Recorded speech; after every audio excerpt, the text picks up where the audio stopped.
আজকের বিশেষ সংবাদ। লোকসভা ভোটের মুখে কাজ বন্ধ শিবপুরের হাওড়া জুট মিলে বিপাকে প্রায় ৩,৫০০ কর্মী। বিদেশে পড়াশুনো, কর্পোরেট চাকরি থেকে রাজনীতি, কতটা আত্মবিশ্বাসী সায়রা হালিম। প্রাক্তন সাংসদের প্যাডটা ছাপিয়ে রাখুন, হুগলিতে লকেটকে পরামর্শ অভিষেকের। কাশ্মীর ইস্যুতে ভারতের পাশে সৌদি আরব, পাকিস্তানের প্রধানমন্ত্রীকে কথা শোনালেন ক্রাউন প্রিন্স। বাংলায় এমএসসি বিএড পাস শিক্ষকের মাসিক বেতন ৩,০০০, নিয়োগের বিজ্ঞপ্তি ঘিরে শোরগোল। আসছে বিস্তারিত খবরে। লোকসভা ভোটের মুখে কাজ বন্ধ শিবপুরের হাওড়া জুট মিলে বিপাকে প্রায় ৩,৫০০ কর্মী। আগামী ২০ মে হাওড়া সদর লোকসভা কেন্দ্রে ভোট, তার আগেই বন্ধ হয়ে গেল মধ্য হাওড়া বিধানসভার অন্তর্গত হাওড়া জুট মিল। ফলে কর্মহীন হয়ে পড়লেন প্রায় ৩,৫০০ কর্মী। শ্রমিকদের অভিযোগ, মিলের বিমিং ডিপার্টমেন্টের কর্মীদের দৈনিক মজুরি থেকে গত কয়েকদিনের ১ ঘন্টার মজুরি কাটা হয়েছে। পাশাপাশি দোলের দিনের মজুরি পাওয়ার কথা থাকলেও সেটা তাদের দেওয়া হয়নি। ফলে ওই ডিপার্টমেন্টের শ্রমিকরা ১৫০০ থেকে ২,০০০ টাকা কম বেতন পেয়েছেন। এই নিয়েই ওই ডিপার্টমেন্টের শ্রমিকরা ক্ষোভ প্রকাশ করেন।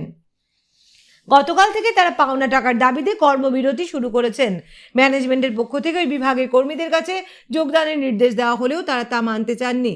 এরই প্রেক্ষিতে ম্যানেজমেন্টের পক্ষ থেকে একটি নতুন নির্দেশ জারি করা হয়েছে। মঙ্গলবার সকালে কর্মচারীরা কাজে যোগদান করতে এসে দেখেন মিলের গেটে নোটিশ ঝুলছে। ওই নোটিশে বলা হয়, যতক্ষণ না পর্যন্ত বিমিং ডিপার্টমেন্টের কর্মচারীরা কাজে যোগ দিচ্ছেন ততক্ষণ ব্যাচিং, ওয়েভিং সহ অন্যান্য ডিপার্টমেন্টের শ্রমিকদের কাজ বন্ধ রাখার কথা বলা হয়। এদিকে বিমিং ডিপার্টমেন্টে কর্মচারীদের পাওনা নিয়ে তাদের পাশে দাঁড়ান অন্য বিভাগের কর্মচারীরা। ফলে মিলের মধ্যে শুরু হয় অচল অবস্থা।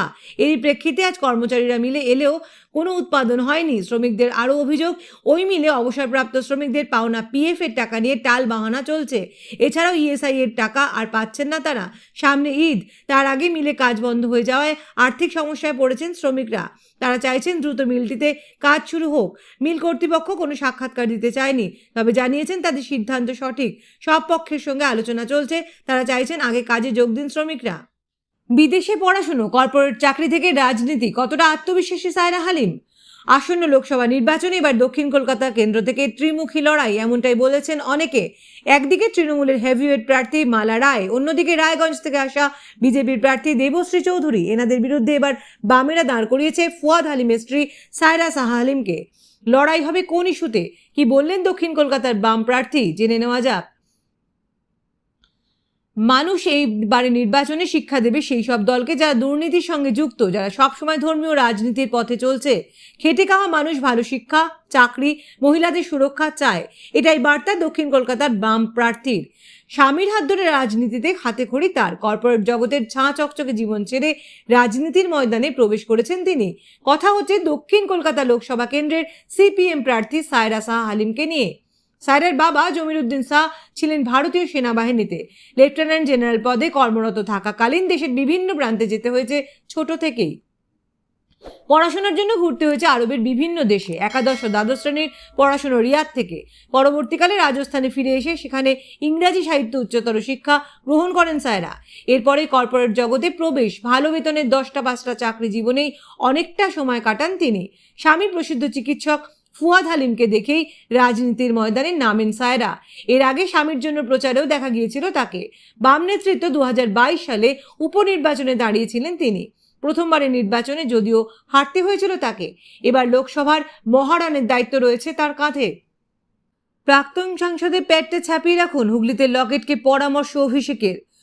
হুগলি লোকসভা কেন্দ্রে গোটা রাজ্যের মধ্যে সর্বোচ্চ ব্যবধানে জিতবে তৃণমূল কংগ্রেস। নাম না করে হুগলির সাংসদ এবং এবারের বিজেপি প্রার্থী লকেট চট্টোপাধ্যায়কে এই চ্যালেঞ্জই ছুড়ে দিলেন অভিষেক বন্দ্যোপাধ্যায়। শুধু তাই নয়, অভিষেকের দাবি 2021 সালের বিধানসভা নির্বাচনে রাজ্যে বিজেপির যা ফল হয়েছিল, আগামী লোকসভা নির্বাচনে তার থেকেও শোচনীয় ফল হবে।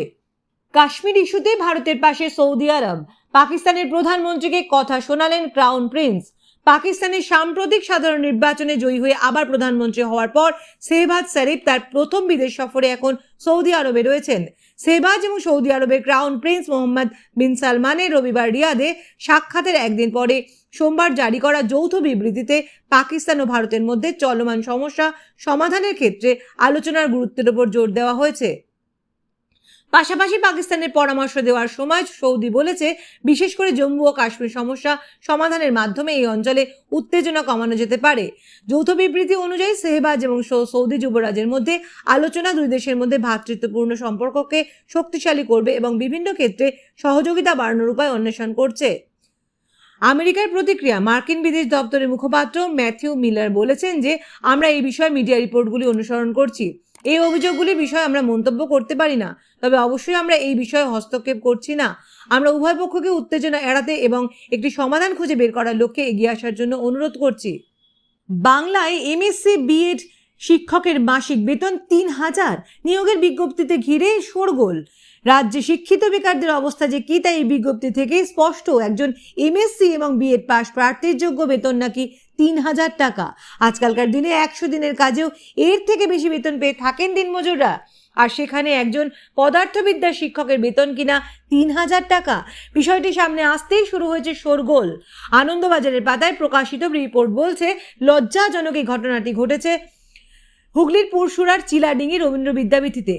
স্কুলে শিক্ষকের প্রয়োজন থাকায় এই নিয়োগ বিজ্ঞপ্তি জারি করে স্কুল কর্তৃপক্ষ। সেই বিজ্ঞপ্তিতে বলা হয়েছে, মাসিক ৩,০০০ টাকা বেতনে অতিথি শিক্ষক নিয়োগ হবে। সেই হিসেবে দৈনিক গড় বেতন দাঁড়ায় ১০০ টাকা। আজকের দিনে যেখানে একজন দিনমজুরের বেতন ২৩৭ টাকা থেকে বাড়িয়ে ২৫০ টাকা করা হয়েছে, সেখানে একজন শিক্ষকের পারিশ্রমিক কিনা ১০০ টাকা। বিতর্ক তুঙ্গে উঠতেই সাংবাদিক সম্মেলন ডাকেন চিলাডিঙ্গি রবীন্দ্র বিদ্যাপীঠের টিচার ইনচার্জ সন্দীপ প্রামাণিক। গণমাধ্যমের সামনে তিনি জানিয়েছেন, বিজ্ঞাপনে কিছু না থাকার কারণে বিতর্ক দানা বাঁধে। তাছাড়া তারা নিজেরাও নিরুপায় বলে দাবি সন্দীপ প্রামাণিকের। স্থানীয় সংবাদ এখানেই শেষ হলো। নমস্কার।